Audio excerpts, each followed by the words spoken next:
Hi guys, welcome back to another video. I'm Gids. Thank you so much for joining me in today's video. So, for today's video, I thought I would talk about the fragrances that I am glad that I did not purchase. Fragrances that I've changed my mind on, that I'm no longer in love with, and I'm actually glad that I did not pull the trigger and purchase these.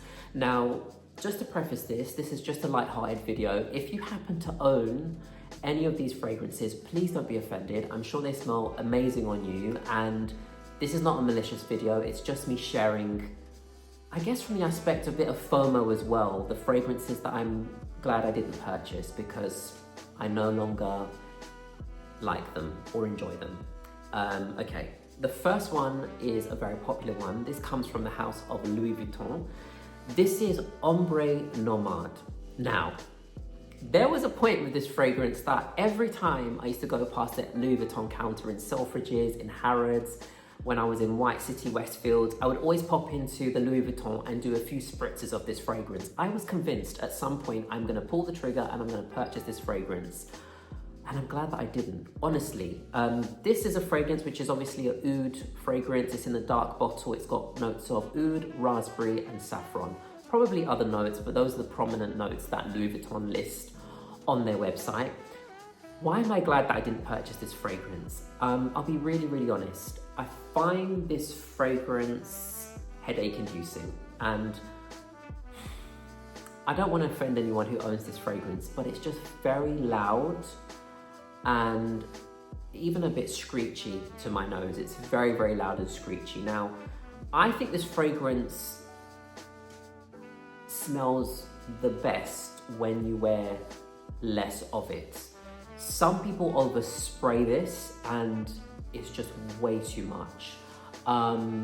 Even I would overspray this when I go to the Louis Vuitton counter. You know, I do like lots of sprays, you know, quickly spritz myself and then after go about my business and enjoy the scent. But I recently went into LV and I smelt this and I just thought, I don't like this fragrance. Also, it's one which I tend to smell quite a lot. Like I smell imitations of this when I'm at my gym, places where I work, and I just don't enjoy the scent profile like I once did. It was at one point a fragrance that I had high up on my wish list, and I was just waiting for like a special occasion to justify, you know, like when a fragrance is expensive, you think, oh, I'll buy it for a special birthday or a special milestone. And I'm actually glad that I didn't purchase this because it's just not a fragrance that I currently enjoy or I've fallen out of love with, and that's okay. Our tastes do change. A fragrance that I have, which some people say is similar to Louis Vuitton, but I love way more, is Oud Maracuja from Maison Crivelli. This fragrance by Maison Crivelli, it's an oud fragrance, but it has a passion fruit note, and it's quite leathery, it's a bit fruity. And I know you probably think, well, it's very similar to Ombre Nomade, but I think this one is better, in my opinion. I think it's more fruity, it's more classy. But yeah, that's just my opinion. Others may choose to disagree, but yeah, that's how I feel about Ombre Nomade. The next fragrance is a very popular one. This is Angel Share from Kilian. Now, I at one point thought, oh, I love this fragrance. I'm definitely gonna get it when I can find it for a good price.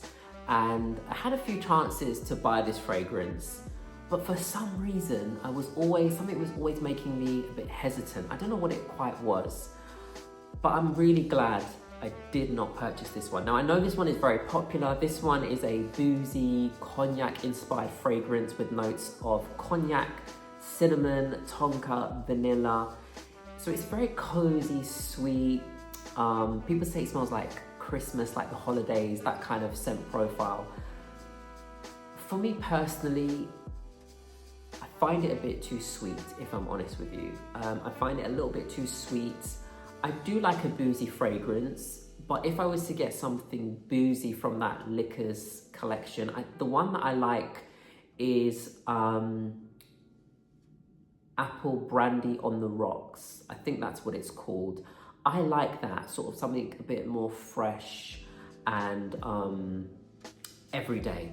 I find that with Angel Share, it's quite a warm, cozy, quite sultry fragrance. So one of the things I often now ask myself is, where am I gonna wear this fragrance? So I wouldn't typically wear something like Angel Share to work, I just wouldn't.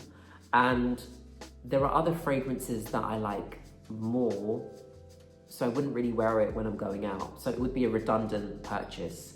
And also, I just don't like it enough to warrant the purchase, even if I can get it for a good deal. So having really thought about it, I don't need this in my collection, and I know it's a loved fragrance. It's really, really loved, and there are new flankers coming out all the time. I actually like the Angel Share parody. I love that fruity added touch to the fragrance, and I like the new version as well, which is the Angel Share on the rocks. It's a bit more fresh and everyday, which I think, yeah, which gives it a more wearable touch to the fragrance.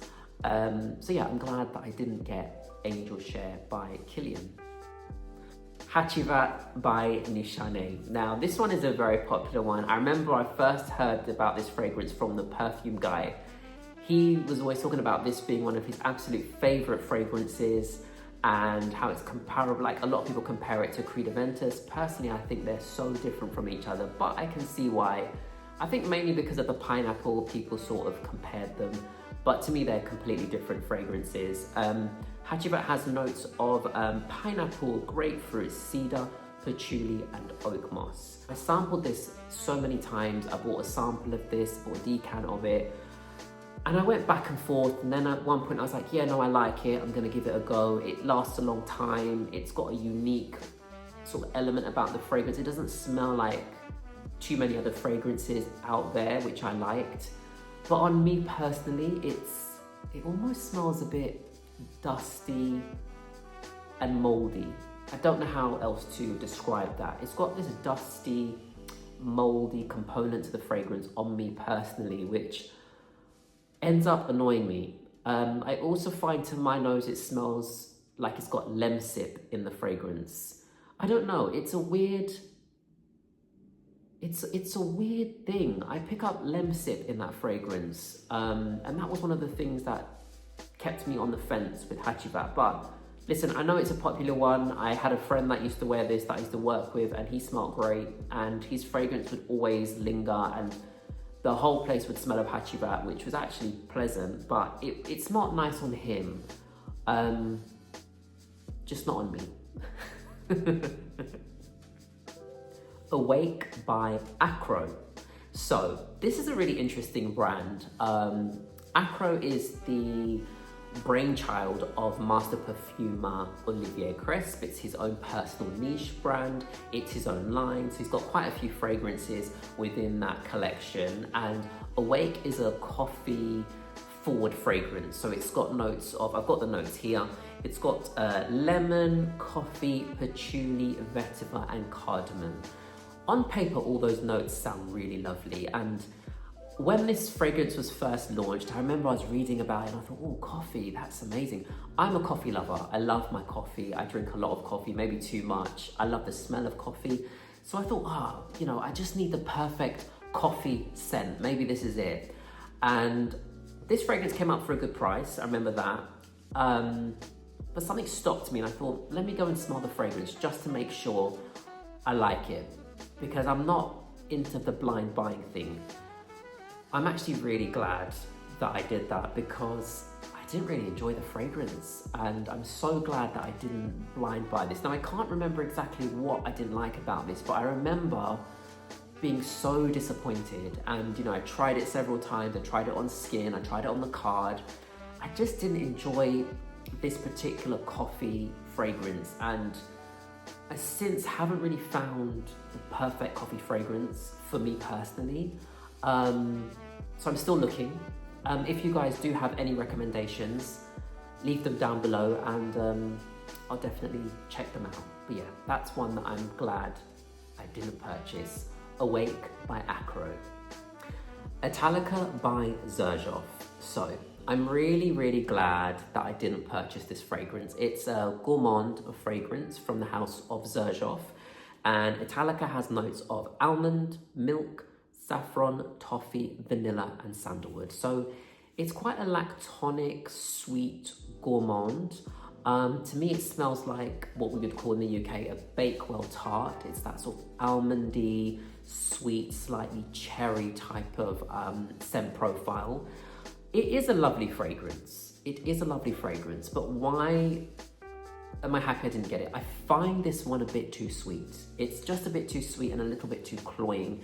There was a point where I bought a decant of this and I enjoyed the fragrance. I wore it liberally and that was enough for me. And I'm really glad that I did that. And I think sometimes buying a decant or getting a sample of something really is a wise idea, because it stops you from buying something that you're not gonna wear long term. And it's also a nice way to enjoy the fragrance and then move on to something else, because it's a smaller size that you don't have to commit to. When it comes to gourmands as well, I'm quite picky. I don't like anything that is super sweet or too cake-like or too syrupy. It just, for me, it's too much. One fragrance which I'm obsessed with, which happens to be a gourmand, is this one from Nobel 1942, and this is called La Danza something or other.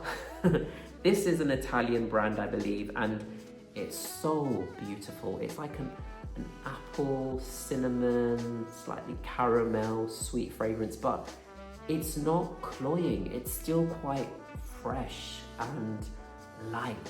It's like the perfect sweet gourmand leaning fragrance. It's just absolutely beautiful. Really lovely fragrance. I'm gonna just do some spritzes because I'm obsessed with this fragrance. So good, so good. And the final fragrance that I am really glad that I didn't purchase is Oud Ispahan from the house of Dior. Now this is from their collection privé, their private collection. Oud Ispahan has notes of oud, rose, saffron, patchouli, and sandalwood. I find that this fragrance is a classic from the original collection of that sort of private line. When they first launched it, I feel like Oud Ispahan was one of the classics, Ombré Nuit, Gris Dior. Like there was a line of fragrances from that collection, and Oud Ispahan was up there for me. And the amount of times that I've sampled Oud Ispahan as a fragrance and said to myself, okay, I'm gonna get that fragrance, I'm gonna get that fragrance, I'm really glad I didn't. I find that Oud Ispahan, now when I smell it, I just find it a bit repugnant, to be honest. I find it screechy, I find it a bit sharp, and ultimately there's always been a note in that fragrance. I can't quite, it might be one of the musks that they use in the fragrance, but something about it smells a bit like cat urine to me. I can't put my finger on it. It smells a bit pissy. And I know people are gonna say, what do you mean by pissy? But it literally smells like cat piss. And I'm really sorry if that offends anyone who owns that fragrance, but maybe it might be the musks that they've used in that fragrance, the way that it smells on my skin, but there's something a bit pissy about the fragrance that I find unpleasant and a bit unbearable. And especially as it dries down, I get that sort of more pissy smell on my skin. I don't know what that smell is. Maybe some people overlook it, don't pick up on that particular thing. But that's the one thing about that fragrance that stopped me from buying it. And even now when I go and I try the collection, and every now and then I'll go and I'll smell Oud Ispahan, because I know that fragrance has been reformulated, as much as they say to you these fragrances haven't. And by the way, guys, on a separate tangent, I've heard a few people say, oh, I went to the store and I asked if the fragrance was reformulated and they said no. The associates, the head office, the company, they'll never admit when a fragrance has been reformulated. They will never admit that to us because it looks bad on the brand. What brand is going to say, yes, we now have an inferior version of the product. Even if they've not been able to find the exact quantity of ingredients and they've had to tweak formulations because of whatever IFRA or regulations, or maybe they just haven't been able to harvest enough of a particular ingredient to create the number of batches they need, they will never admit that. So trust your nose. If things smell different, that's because they probably have been reformulated, and it's not always a bad thing.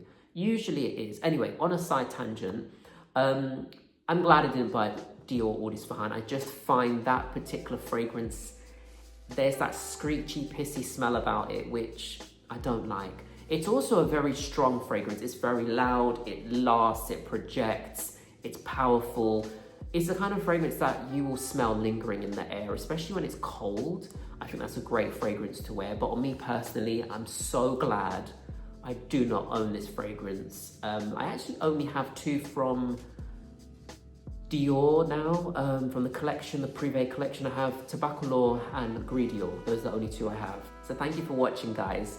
And are there any fragrances that you are glad you did not purchase? Anything that you think, oh, gosh, I've smelled that fragrance again and I'm just glad that I didn't actually pull the trigger and purchase it?